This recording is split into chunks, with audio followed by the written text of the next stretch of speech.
mahasiswa semester 4 dari Fakultas Kedua dan Ilmu Pendidikan Bahasa dan Sastra Indonesia, Universitas Tiang Wirana Bintang. Di sini kami memenuhi mata kuliah MIPA, Bahasa Indonesia Penutur Asing, dengan dosen pengampu Ibu Eka Nurul Mu'alimah. Perkenalkan, nama saya Anita Saharani. dan saya Karen Masari. Saya Muhammad Rizky Maulana. Saya Risa Alisani. Saya Wulandari.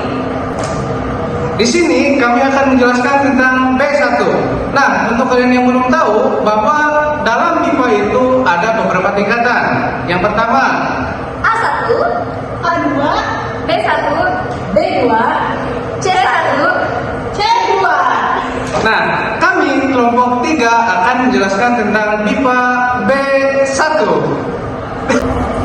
Sebelum mengenal ke B1, A1 itu apa sih kawan? Nah, jadi A1 ini mempelajari tentang perkenalan ataupun bertanya kepada seseorang. Nah, jadi misalnya begini, kita tanya siapa namamu, apa hobimu, terus di mana kamu tinggal, itu A1. Dan kalau A2 itu apa sih Kalisa? Nah, jadi A2 itu dapat mengenali dan memahami kalimat-kalimat yang berkaitan langsung dengan pokok bahasan. Misalnya, informasi tentang seseorang dan keluarganya, kebiasaan belanjanya, pekerjaannya, dan lingkungan sekitarnya. Itu Kak. Oke, kita lanjut langsung ke B2. B2 itu apa sih, Kak Vera? Kalau kita dapat memahami misalnya dari teks yang rumit atau dapat mengungkapkan pendapat dengan jelas dan rinci tentang beragam pokok bahasa.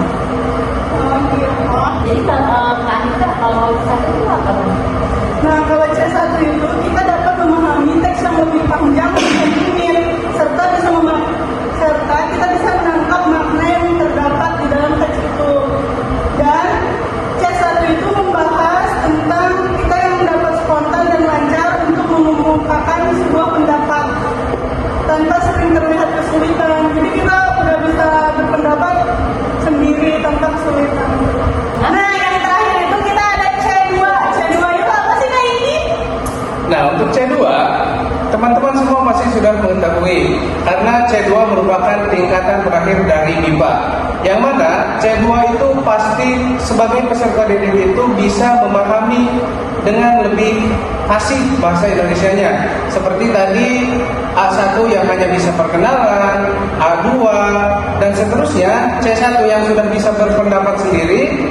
Adapun ini yang terakhir C2, dia bisa berpendapat, bisa mengemukakan semuanya dengan bahasa Indonesia dengan lancar dan fasih.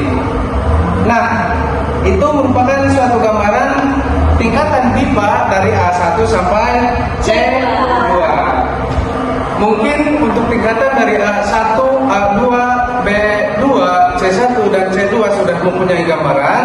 Kita langsung saja ke tingkat MIPA B1. Apa sih hobi itu? Ada yang tahu? Ya, betul. Hobi adalah sebuah kesenangan. Nah, di sini aku akan sedikit menjelaskan mengenai hobi menurut Kamus Besar Bahasa Indonesia. Menurut Kamus Besar Bahasa Indonesia, hobi adalah sebuah kesenangan istimewa yang dilakukan di waktu senggang. Nah, Kamus Besar Bahasa Indonesia juga menegaskan nih bahwa hobi tidak sama dengan pekerjaan dan bukan dijadikan sarana untuk mencapai tujuan tertentu. Jadi, hobi ini benar-benar hanya untuk kesenangan ya, atau enjoyment in free time. Nah, itu tadi hobi menurut Kamus Besar Bahasa Indonesia. Kita lanjut ya ke macam-macam hobi. Nah, yang pertama ada apa? Ya, ada writing, yaitu menulis. Yang kedua ada reading, membaca. Yang ketiga ada cooking, yaitu memasak. Yang keempat ada fishing, yaitu memancing. Yang kelima yaitu ada painting, melukis. Sudah bisa? Nah, kita ulangi sekali lagi ya. Yang pertama ada apa? Writing, menulis. Yang kedua ada reading, membaca. Yang ketiga ada cooking, yaitu memasak. Yang keempat ada fishing, yaitu memancing. Yang kelima ada painting, yaitu melukis. Nah, itu tadi macam-macam hobi. Nah, itu tadi macam-macam hobi. Sekarang kita perhatikan percakapan atau dialog di teks ini ya. Kalian baca dan simak. Oke, aku akan membacakan kembali. Dani dan Dini. Dani, halo Dini, apa hobi kamu? Kata Dini, hai Dani, hobiku bernyanyi atau singing. Dani pun menjawab kembali, wah hobi yang keren, lagu apa yang sangat sering kamu nyanyikan Dini? Dini menjawab kembali, aku sering menyanyikan lagu kesukaanku yang berjudul Rahasia Hati. Kata Dani, oh begitu. Dini pun menanyakan kembali, kalau hobimu Dani? Nah, Dani pun menjawab kembali, hobiku adalah melukis. Nah, kata Dini, hobi yang sangat bagus Dani. Nah, itu percakapan yang menanyakan tentang hobi teman. Sekarang kita akan mendeskripsikan hobi lewat percakapan. Nah, aku akan mendeskripsikan percakapan yang tadi. Oke. Halo semuanya, namaku Dani. Hobiku adalah melukis. Aku mempunyai teman perempuan yang bernama Dini. Ia sangat memiliki hobi bernyanyi. Ia sangat senang menyanyikan lagu yang berjudul Rahasia Hati, karena itu adalah lagu favoritnya. Nah, itulah deskripsi dari percakapan tadi. Nah, itu tadi mengenai hobi. Nah, sekarang aku akan memberikan tugas untuk kalian. Apa sih tugasnya? Kira-kira apa ya? Tenang, tugasnya sama kok seperti apa yang aku paparkan tadi. Tugasnya, kalian melakukan percakapan dengan teman kalian dan mempresentasikan hasil deskripsinya di depan kelas ya. Tempat wisata. Apakah kamu suka ke gunung? Atau ke pantai? Atau ke monumen sejarah? Berikut ini beberapa tempat wisata yang ada di Indonesia. Kalimutu dikenal dengan danau 3 warna, terletak di Kabupaten Ende Flores atau NTT. Yang kedua adalah Garuda Wisnu Kencana atau GWK yang terletak di Uluwatu, Bali. Dan yang ketiga adalah Gili Tarawang, terletak di Lombok, Nusa Tenggara. Dan yang keempat adalah tempat wisata yang sangat bagus, yaitu Pulau Komodo, terletak di Kabupaten Manggarai Barat, Kecamatan Komodo, Provinsi NTT. Dan yang kelima adalah Monumen Nasional atau Monas yang ada di Jakarta. Wah, tempatnya bagus-bagus semua bukan? Tempat wisata mana yang paling bagus menurut kalian? Atau tempat mana yang ingin kamu kunjungi? Mengapa kamu ingin mengunjungi tempat wisata tersebut? Legenda tempat wisata. Sebelumnya, apa itu legenda tempat wisata?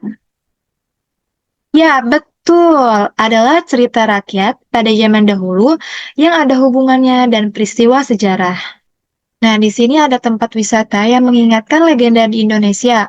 Ada Tangkuban Perahu, Candi Prambanan, dan Pantai Air Manis. Nah, salah satu contoh wisata legenda yang ada di Indonesia yaitu Pantai Air Manis, tepatnya ada di Kota Padang, Sumatera Barat. Nah, jadi pantai ini menjadi salah satu daya tarik yang tak bisa dilewatkan ketika berkunjung ke Pantai Air Manis. Di pantai ini, kamu bisa menemukan batu malin kundang yang menurut cerita merupakan kutukan dari ibunya. Konon, dahulu ada seorang anak durhaka terhadap ibunya setelah berhasil menjadi kaya dan sukses. Ia tak mau mengakui ibunya. Kesal dengan hal tersebut, ibu malin kundang akhirnya melontarkan kutukan sehingga malin kundang berubah menjadi batu di Pantai Air Manis ini. Nah, cerita legenda malin kundang juga dipercaya memiliki pesan moral terhadap pentingnya menghormati dan menyayangi orang tua kita. Maka dari itu, kisah ini menjadi sangat terkenal di kalangan masyarakat Sumatera Barat dan Indonesia secara keseluruhan. Jadi, bagaimana? Apakah kamu tertarik untuk berkunjung ke Pantai Air Manis ini? Tempatnya ada di Kota Padang, Sumatera Barat. Nah, itu tadi mengenai tentang legenda tempat wisata yang ada di Indonesia. Semoga dapat dipahami dan bermanfaat. Di sini saya akan memaparkan materi BIPA B1 dengan tema lingkungan tempat wisata. Apa itu lingkungan tempat wisata? Yang tahu? Iya, betul, yaitu segala sesuatu yang ada di sekitar manusia dan mempengaruhi perkembangan kehidupan manusia yang ada di daerah tujuan wisata yang merupakan daya tarik agar orang-orang mau datang berkunjung ke tempat tersebut. Nah, di sini ada contoh lingkungan tempat wisata yang ada di Indonesia. Yang pertama adalah Labuan Bajo, yang kedua ada Raja Ampat, yang ketiga ada Gunung Bromo, dan yang keempat ada Danau Toba. Nah, contoh tempat wisata yang lingkungannya yang bersih dan memiliki pemandangan yang sangat cantik yaitu ada Raja Ampat. Kecantikan Raja Ampat terletak di sebaran pulau-pulau kecil yang berbatasan dengan air laut, teluk, dan formasi batu kars menciptakan gradiasi warna yang apik. Nah, keindahan Raja Ampat tak hanya ada di pemandangan bawah air, tapi juga di hutan lebat yang ada di pulau-pulau. Kebersihan pun terjaga, penduduk sekitar dan wisata pun ikut menjaga kebersihan lingkungan di Raja Ampat itu. Cantik sekali bukan? Kita melihat dari gambarnya pun sudah sangat cantik, apalagi kalau misalnya kita melihat secara langsung. Apakah kamu tertarik untuk berlibur ke Raja Ampat? Nah, tadi itu mengenai tentang lingkungan tempat wisata. Semoga dapat dipahami dan bermanfaat. Oke, kita lanjut ke tema yang selanjutnya, yaitu ada pekerjaan. Jadi pekerjaan itu, ada yang tahu sebelumnya pekerjaan itu apa? Ya, pekerjaan itu sama kayak profesi ya. Pekerjaan atau profesi itu sama. Karena pekerjaan itu sesuatu yang melibatkan dua belah pihak antara perusahaan dengan pekerja ya. Jadi pekerjaan itu mendapatkan gaji juga karena dari penghasilan kerja keras yang kita lakukan. Di sini ada beberapa contoh pekerjaan. Yang pertama di sini ada guru, profesinya guru, dan pekerjaannya itu apa? Ya, mengajar. Selanjutnya ada koki. Koki profesinya dan pekerjaannya itu memasak. Selanjutnya yang terakhir di sini ada contoh penulis. Jadi seorang penulis itu pekerjaannya itu menulis. Di sini ada menulis cerpen, menulis naskah, atau menulis yang lain sebagainya. Di sini ada contoh percakapan atau dialog tentang sebuah pekerjaan. Kalian baca dan simak dialog ini ya. Jadi seorang penulis itu mendeskripsikan fungsi atau tugas dia menjadi seorang penulis itu ngapain, dapatnya apa, manfaatnya apa. Kalian bisa simak dialog yang ini. Oke, selanjutnya kita akan masuk ke tema kegiatan sekolah. Ada yang tahu kegiatan di sekolah itu ada apa aja? Oke, saya jelasin ya. Jadi kegiatan yang ada di sekolah itu banyak. Contohnya ada yang namanya kegiatan piket kelas, kegiatan menjadi ketua kelas, kegiatan upacara bendera, dan kegiatan ekstrakurikuler. Oke, yang pertama itu kita ada piket kelas. Jadi piket kelas itu artinya kegiatan pembersihan atau penataan ruang kelas yang dilakukan oleh regu yang terdiri dari para siswa. Yang dilakukan secara bergantian. Dan piket juga diatur sesuai jadwal ya. Yang selanjutnya yaitu menjadi ketua kelas. Jadi menjadi ketua kelas itu menjadikan seseorang menjadi lebih bertanggung jawab dan belajar menjadi seorang pemimpin karena harus bisa memimpin kelasnya agar menjadi kelas yang tertib, yang baik. Selanjutnya di sini ada upacara bendera. Jadi upacara bendera itu dilakukan atau diikuti oleh siswa di setiap hari Senin, sehingga mereka akan selalu ingat nih kalau hari Senin itu hari apa ya, kegiatannya apa ya kalau di sekolah itu. Ya, jadi setiap hari Senin semua siswa melakukan yang namanya kegiatan upacara. Nah, kita masuk yang terakhir ya. Di sini ada kegiatan yang namanya ekstrakurikuler. Ada yang tahu ekstrakurikuler itu apa? Ya, betul. Jadi ekstrakurikuler itu kegiatan yang non formal ya, yang dilakukan siswa atau peserta didik di sekolah, umumnya di luar pembelajaran. Jadi ekstrakurikuler itu dilakukan setelah jam pelajaran selesai. Nah, di dalam ekstrakurikuler itu banyak sekali jenis-jenis ekstrakurikulernya ya. Ada yang kayak ekstrakurikuler olahraga, kesenian, organisasi, bahkan ada ekstrakurikuler bahasa. Ekstrakurikuler olahraga itu ada apa aja contohnya ya. Jadi di olahraga itu ada yang namanya basket, voli, sepak bola, dan masih banyak lagi. Selanjutnya ada yang di dalam kesenian. Jadi dalam kesenian itu ada kayak angklung dan paduan suara. Selanjutnya di dalam ekstrakurikuler organisasi. Di dalamnya terdapat kayak UKS, Pramuka, Paskibra, sama pecinta alam. Dan selanjutnya yang terakhir bahasa. Ekstrakurikuler bahasa banyak sekali seperti bahasa Jepang, bahasa Mandarin, dan bahasa Inggris. Kembali lagi bersama saya Muhammad Rizky Maulana, yang dimana pada saat ini saya akan meneruskan apa yang sudah teman-teman saya jelaskan, bahwa kami di sini kelompok 3 atau B1 akan menjelaskan tentang BIPA atau Bahasa Indonesia bagi penutur asing bagian B1. Yang mana sudah diketahui bahwa BIPA itu mempunyai 6 tingkatan. Yang pertama A1, yang kedua A2, selanjutnya B1, B2, C1, dan C2. Di sini kami akan menjelaskan tentang B1 yang dimana saya mendapatkan bagian pada unit 9 pendidikan dan unit 10 sama pendidikan. Dapat diketahui bahwa sekedar informasi dalam B1 ini merupakan adalah tingkatan ketiga yang mana penutur asing sudah dapat berbicara mengenai bahasa Indonesia. Untuk unit dalam B1 ini, yang pertama ada hobi, yang kedua hobi, 3 tempat wisata, 4 kegiatan wisata, 5 legenda tempat wisata, 6 lingkungan tempat wisata, 7 kegiatan sekolah, 8 pekerjaan, 9 pendidikan, dan 10 pendidikan. Oke, langsung saja tanpa berlama-lama. Di sini unit pendidikan atau unit 9 diharapkan siswa mampu setelah mempelajari unit ini mampu mengidentifikasi gagasan utama dan pendukung dalam bacaan dan simakan.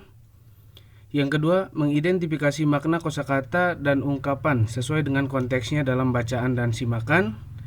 Yang ketiga, mengidentifikasi fungsi sosial, struktur organisasi, ciri kebahasaan, dan karakter yang dibangun melalui teks argumentasi atau diskusi dalam topik pendidikan.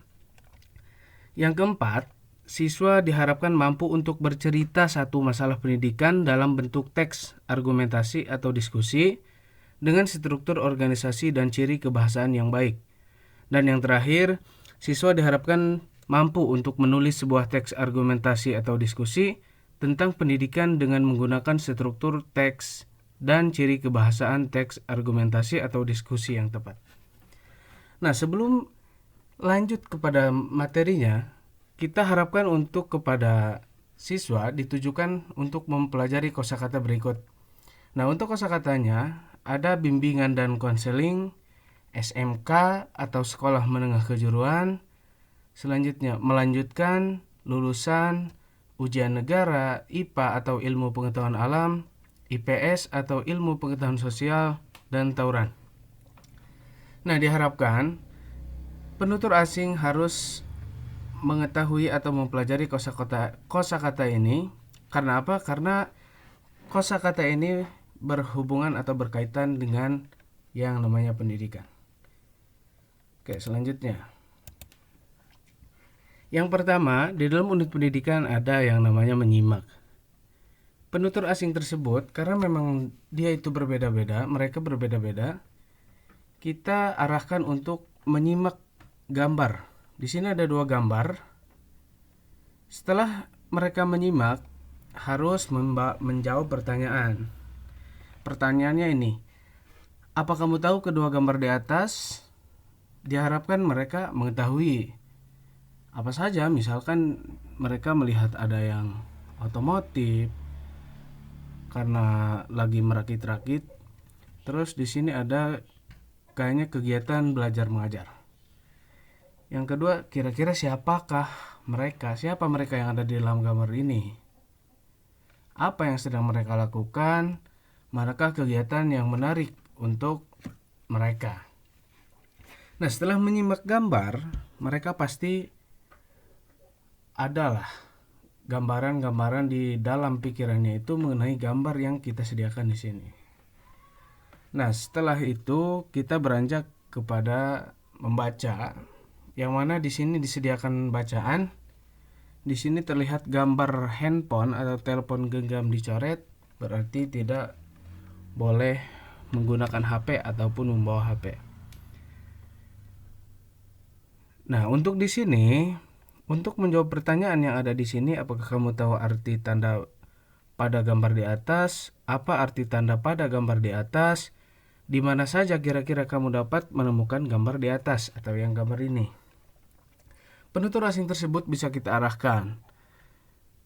Ataupun mereka sudah tahu bahwa ini merupakan larangan untuk membawa handphone.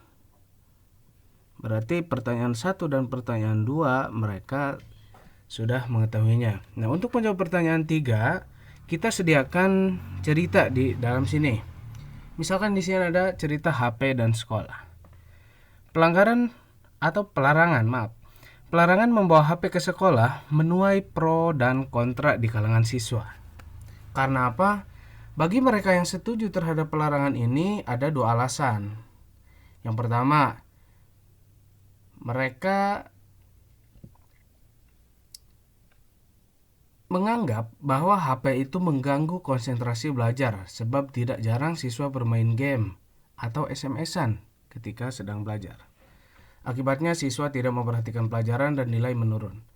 Yang kedua, jika siswa membawa HP ke sekolah, sangat mungkin bagi siswa tersebut menjadi target kejahatan. Karena apa?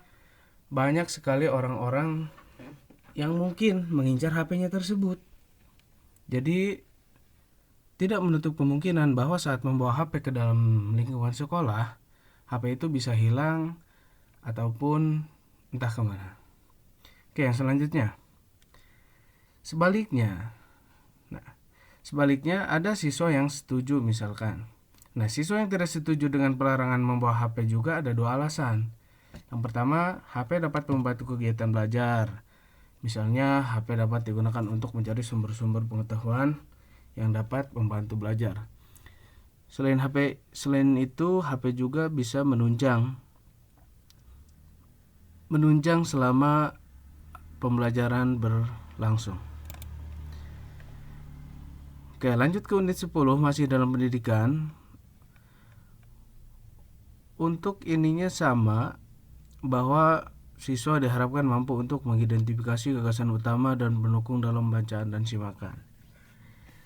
Selanjutnya, ini kita lewat karena dia sama. Hanya ada pengenalan kosakata baru. Yang pertama ada judul, penerbit, penulis, diterjemahkan, halaman, terharu, penasaran, dan purpose. Nah, setelah itu, penutur asing diharapkan atau kita arahkan untuk menyimak gambar. Apakah gambar di sini? Nah, untuk pertanyaan yang pertama, pernahkah kamu mencoba membaca buku di atas?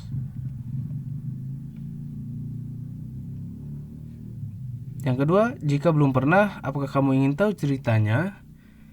Yang ketiga, jika sudah pernah, apakah ceritanya menarik? Nah, itu merupakan pertanyaan-pertanyaan yang memang sangat dasar untuk ditanyakan kepada mereka sebagai penutur asing.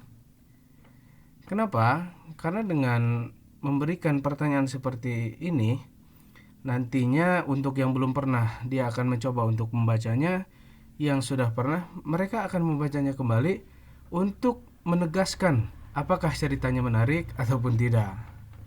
Nah, mungkin seperti itu. Nah, setelah itu kita arahkan kepada penutur asing tersebut untuk membaca. Ada beberapa contoh novel, ada Perahu Kertas, ada 5 cm, ada Laskar Pelangi.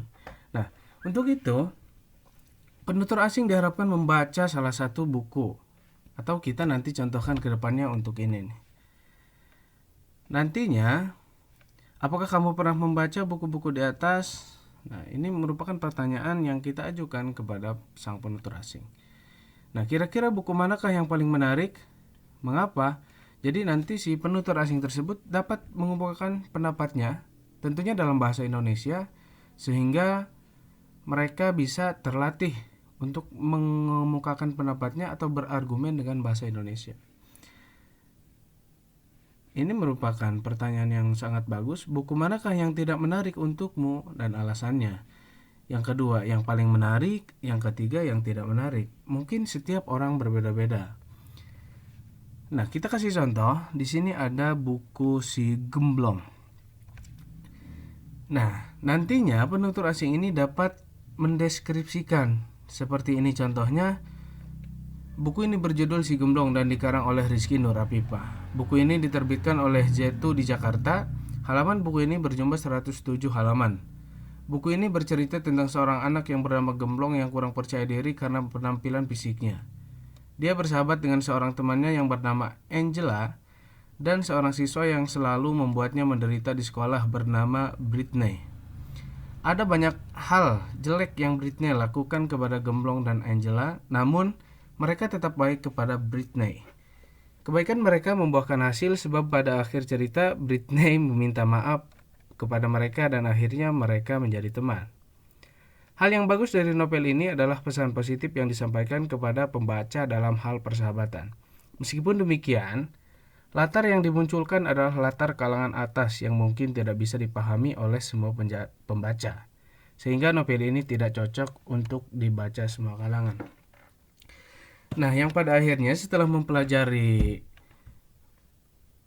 unit 9 dan 10 ini, jadi sang penutur asing itu diharapkan untuk bisa mendeskripsikan apa yang dia baca. Entah itu novel, entah itu buku bacaan, entah itu kembali lagi kepada yang tadi, bahwa di sistem pendidikan tidak boleh membawa yang namanya handphone. Walaupun ada sebagian lembaga pendidikan yang memperbolehkannya. Mungkin cukup sekian yang dapat saya sampaikan. Kurang dan lebihnya mohon dimaafkan. Billahi taufiq wal hidayah. Wassalamualaikum warahmatullahi wabarakatuh.